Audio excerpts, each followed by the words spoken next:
have I done? I don't know you. So then he told me the story. And he told me that my best friend, his name is Colonel Vasant Venugopal. And I think the regiment, I don't know, Maruf always corrects me when I get it wrong. 5 Maratha light infantry. Well, am I right? 9, okay. So he says to me that, Arnold, you are an army officer's son. I said, yes. He says that you should understand what I'm saying.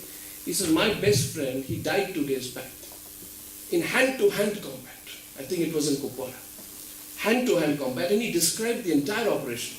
And he said about how typically, like an Indian army officers, they always fight from the front, you know, and it's not necessarily that they put the Jawans or the Subedars in front, they lead from the front. And this man was 42 years old.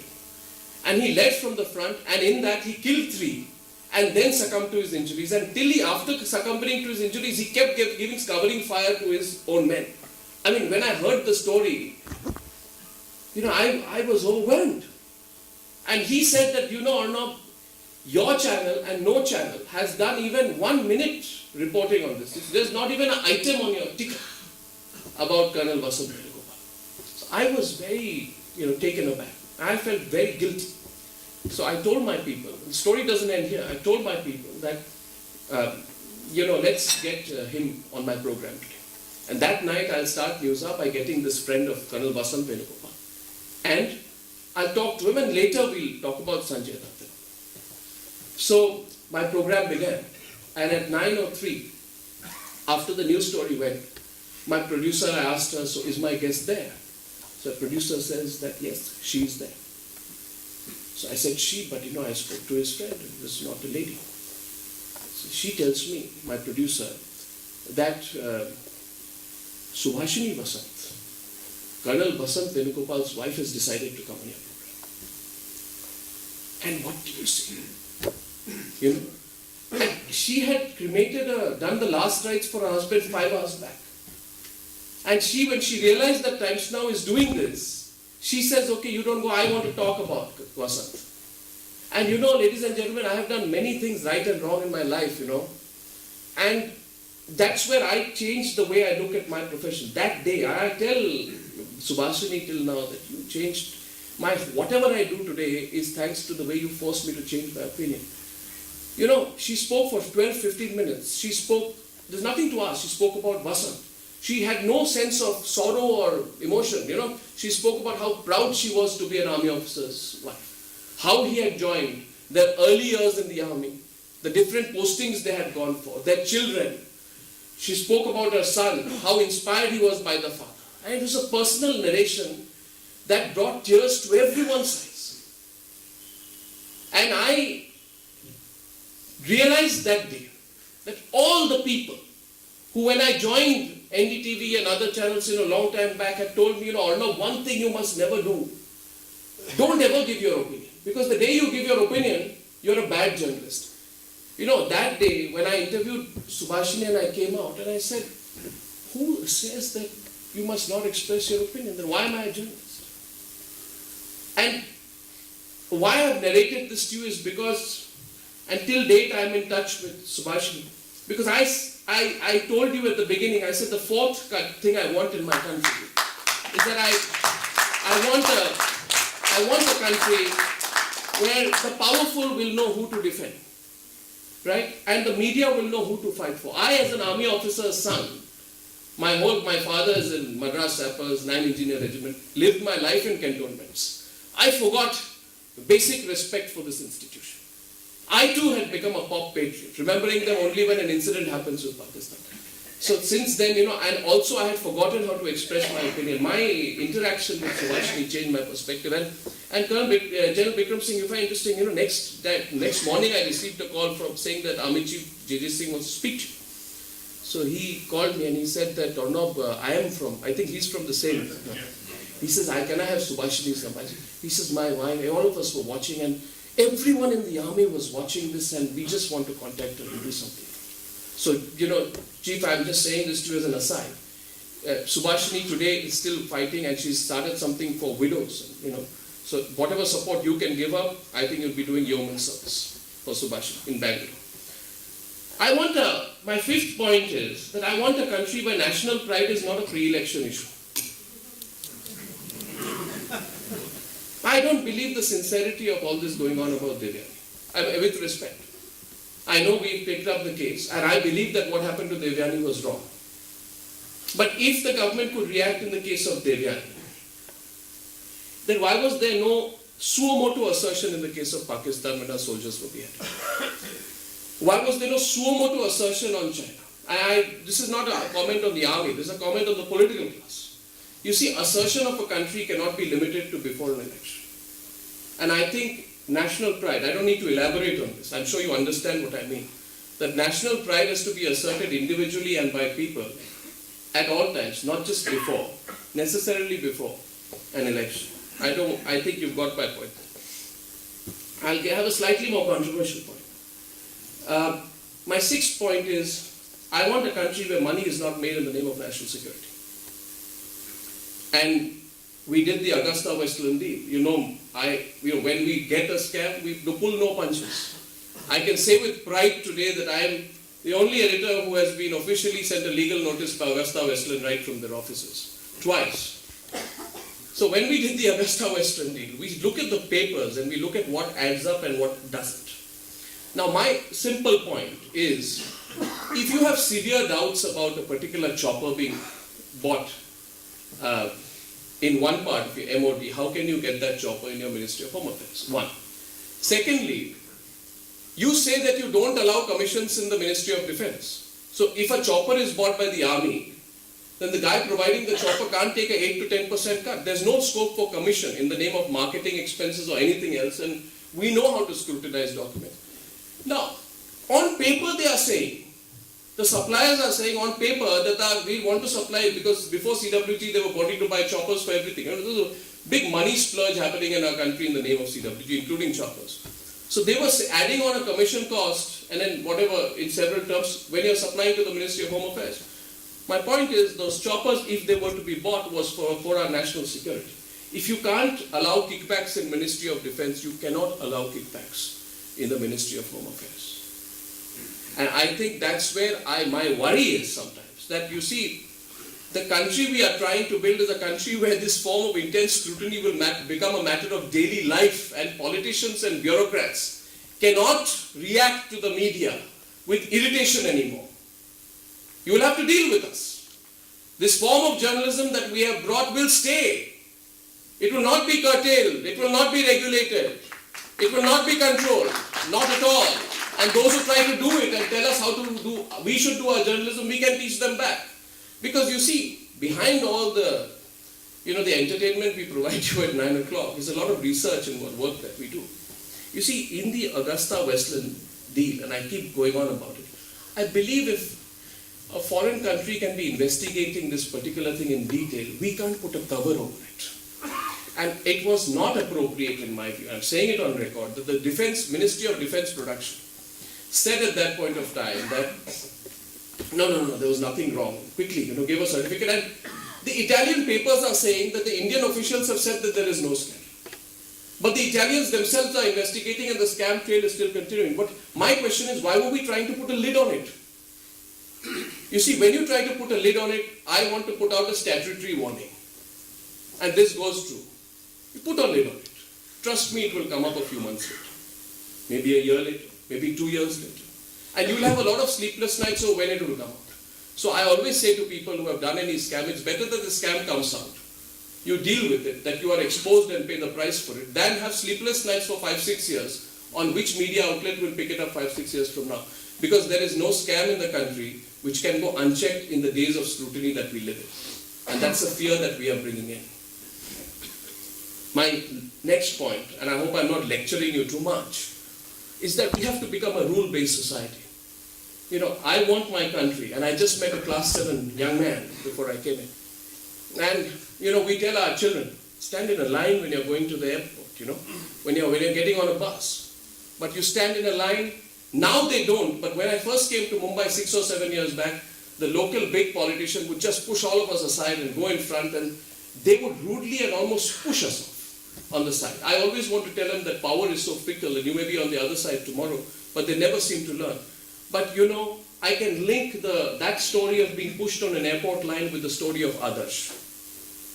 I can link somebody trying to jump onto a DTC bus or buying a cinema ticket in black to the story of 2G. What was 2G? It was buying a cinema ticket in black. You want to jump the queue. What was A. Raja trying to do? He was using his legal acumen to create a series of legal defenses whereby licenses could be given in a certain manner by bypassing the system for certain select people he had to deal with. And then he would build an elaborate legal defense to justify why this was legally correct. Legally correct is not morally right, but very often in our country people have argued that it may not be morally right, so it's legally correct, so the media should always keep quiet about it. The cases of Adarsh is similar, and this audience, large number of you are from the armed forces, should ask yourself. They tell you today that it was not defense land. When I asked recently that what happened to Rahul Gandhi, why didn't he actually enforce action against Ashok Chavan if he was serious about it?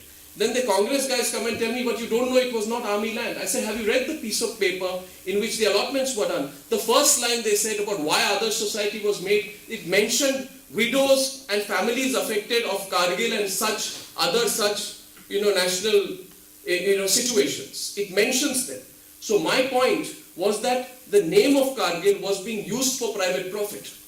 And we took that story of Adarsh, which was being reported in the newspapers for 6 months. For 6 months before Ashok Chavan resigned, the story of Adarsh, those of you from Mumbai will know that in page 2 of Times of India, page 2 of the local papers, every day there was a story of Adarsh. But the story of Adarsh was disregarded because the story of Adarsh was about how a building did ecological violations, violating ecological rules in raising its height to a certain level. When I saw the papers, I said that's not the moot point. The moot point is, if you want to put the politicians on the defensive, is that say that you use the name of Kargil to get these 5, 6, 7 crore flats for yourself. What can be a graver sense of injustice and what can be more morally wrong than that? Now I think there is no dissimilarity between a father telling his child, go jump the queue, or a politician pushing a common citizen aside to go ahead of the queue from Adarsh and 2G. This system of jumping the queue, using favors, shaking hands, pumping flesh, using networks, using your friends, somehow getting ahead of the line. This whole cozy system, this whole gymkhana type of operating, the system which hurts and kills merit in this country. It kills merit in this country. This system has to collapse. And therefore, I want my country, so that when my son turns 18 and that boy sitting there turns 18 5 years from now, he will grow up as a young adult in a society where he respects the rule. You will lose by the rule. But remember, you will also win by the rule. And winning by the rule is better than breaking the rules to win. So that's my 5th point. And I think somewhere in the collective consciousness of this nation, the great irritation which the media has become over the ruling classes of this country is enforcing a change of mindset. And the people of this country, 45 years and younger, 40 years and younger, 30 years and younger, want that society to happen. The older generation has to make it happen, not be an obstacle in their path. And my last point is this, that we need your support. You see, towards the world that we do, I want 5 years from now a big, powerful, financially and editorially independent media in this country. I want the media to grow. I just would like to tell you one thing. I'm making a pitch for my own community. This is my limited vision for India. I'm sorry if I have not sounded grave enough or given you a global perspective today, but I'm telling you my real perspective of this country. In this country, you pick up the key issues that have dominated agenda over the last 4 or 5 years. Pressure on Pakistan. Ask yourself what's the role of the media. Chief knows. China. Ask yourself the role of the media. The hesitation of the political class to take on China versus when you put out the footage out there of the army officers jostling with the Chinese troops when they came. I don't know if you saw that footage. And someone in the government told me, no, this is 6 months old, this is 1 year old. I tell them, how does it matter 6 months, 1 year or 2 years old? The fact is they told you a brutal reality of how physically aggressive these people can get. Third, corruption as a theme. Ask yourself these issues without the media. Ask yourself pressure on Pakistan without the media, China without the media, corruption without the media, political and bureaucratic accountability, the debate that we are having without the media, support for the army in key times without the media, standing up for the defense forces without the media, the Anna movement, the fight against corruption, which I proudly say here today. The Arvind Kejriwal, Kiran Bedi, Anna Hazare and all the Kumar Vishwas, with respect to them.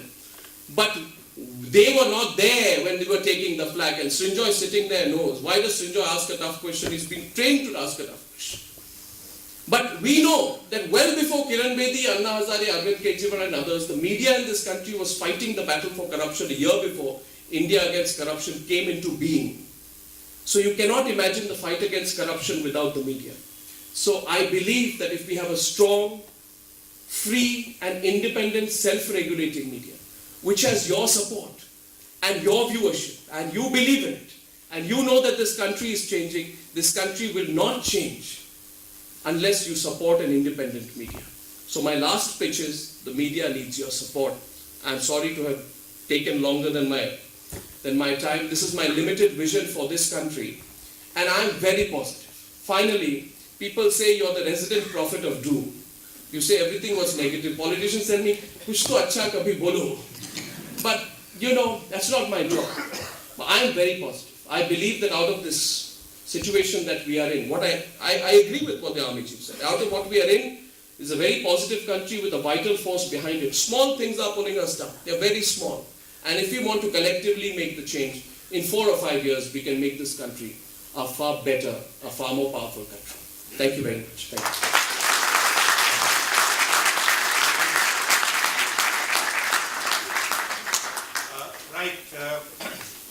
Ladies and gentlemen, we have about 15 minutes for Q&A. The first two very personal questions, probably, but there is a logic behind them. Firstly, in what you do, I'm sure you must be receiving some threats. Yeah. How do you deal with those? Because my understanding is, when you talk to people, there are a lot of people who want to do a lot of things, and one of the reasons they do not do it is because of how they would get affected. Second, you said we need your support. Now, frankly, I'm a fan of the way the Aam Aadmi Party has gone about garnering support for themselves, where even a common man can just walk up somewhere and support them just by putting. Can you tell us how we can support you? Yes, sir. Thank you, sir. So the first thing is, sir, my entire, Colonel Prem, thank you for your question. My family, right now, one part has been in sappers, army, one part is in EME, one part is in artillery, and my sister is in the Air Force. So I have defense forces in my blood. So I don't think and I studied in Kendriya Vidyalayas, and I know the rough and tough of being, I've seen army officers take on much more than what we do, When I saw my Mama during Operation Parakram, and when he was going in there, and he says to me that we'll cross the border and bring something back for you, that aggression. And when they stay there for 9 months in the desert, they don't complain. When he tells me, the difficulties, I feel, what difficulties are we taking, sir? What threat? I don't even worry about it. And I would say one thing to you, you are afraid only when you have something to hide. I have not taken a single naya paisa from anyone, a favor or a gas connection from anyone. So I have nothing to hide. Most of the time, sir, they will never hurt you physically. They put fear in your mind. And I'm not afraid of losing my job or, being thrown out or anything. I have no fear. I do what my job is, and I think I do what is right. So I live in that space. I'm a believer in the values of Swami Vivekananda. I'm a follower of his faith. So I have certain way in which I deal with the world. The second question is about support, sir. So whenever you get a chance, in today's day and age, speak up against any attempts by the government to control the media. Always speak up for a free and unregulated media. We have done a lot of things wrong, but I would only like to humbly put before you that we have also done a lot of things right in the course of the last 7-8 years. There's been a transformation in a back to news campaign. Even Hindi channels, sir, compared to before, 4-5 years back, they're showing more news today than before. That Saap Siri kind of thing has gone down. So we are trying to bring a transformation in the media. And I believe that India can become the global center of the media. We can have a BBC or CNN out of Bangalore or Mumbai if we have your support. So what we need is the younger generation. So I go to schools and colleges more than anywhere else. So if you can support us and talk about the good things the media has done, make them conversation points and take